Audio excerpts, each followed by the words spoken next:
Hello, good morning students. In last time business study, we have seen the features or importance of principle of management. Chapter number 2. Same chapter we are continuing here. Principle of management means indirectly in our local language we call rules and regulations to be followed in the business. Two very famous people are there in business study.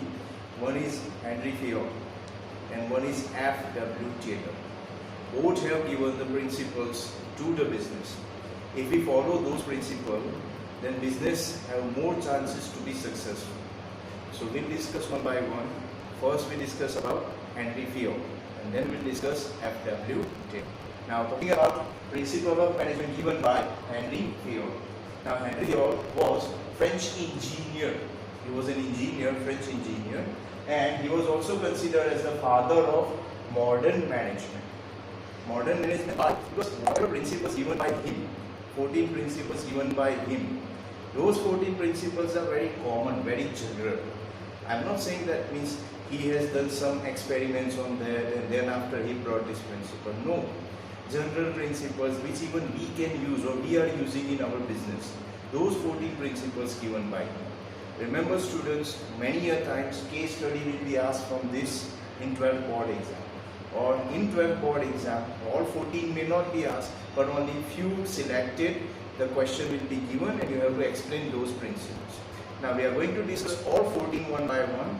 First of all, the first principle given by Henry Fayol, that was specialization. Now specialization means what?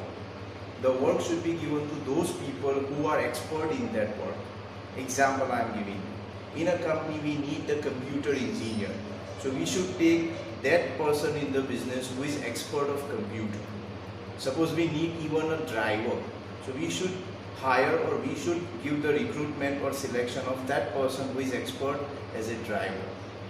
Suppose we need someone in the finance department. So we should take someone, an employee in the business who is having a very good finance area knowledge. So specialization should be there. Why specialization is required? Because if there isn't specialization in the business, then only the work can be completed more effectively and efficiently. That's why I think specialization should be there in the business. Example like a school. Someone who is a very expert in maths, he should or she should be teaching maths. Suppose if someone is not expert in maths and we are giving maths to that person, then he or she cannot justify that. So specialization should be there in the business. Second point we are discussing about authority and responsibility. Now authority means what? Authority means power. Now power means suppose like that if you tell someone to take care of someone but there is no power given to that person, then I think authority is not there. मैं आपको एक example दे रहा हूँ कि suppose मैंने किसी को बोला कि आपको ये 10 वर्कर को कंट्रोल में रखना है, पर जब तक उसके पास पावर ही नहीं होगा, हम उसको पावर ही नहीं देंगे, वो 10 वर्कर उसके कंट्रोल में ही नहीं रहेंगे. 10 वर्कर बोलेंगे कि भाई आप कौन होते हैं हमें बोलने वाले. So power should be given to that person. Okay. Responsibility means what? Responsibility का मतलब समझा. आपने मुझे पावर तो दे दिया, एक पेपर पे आपने मुझे अथॉरिटी भी दे दी, लेकिन मेरे हाथ के नीचे कोई है ही नहीं. I am the only one. तो मेरा पावर किसी काम का नहीं. So I need to have two things. Authority, मेरे पास पावर भी होना चाहिए और मेरे हाथ के नीचे मुझे किसी को कंट्रोल करने के लिए रिस्पॉन्सिबिलिटी भी होनी चाहिए. Authority and responsibility are two sides of same coin. If one is missing, then it is meaningless. Okay.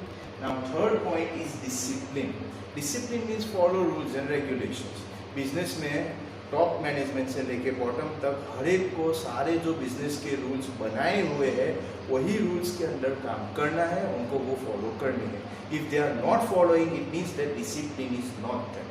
And if business is not following discipline, then chances of success of the business will reduce. So discipline, indirectly or directly, you can say that following the rules and regulations of the business, वो business में होना चाहिए.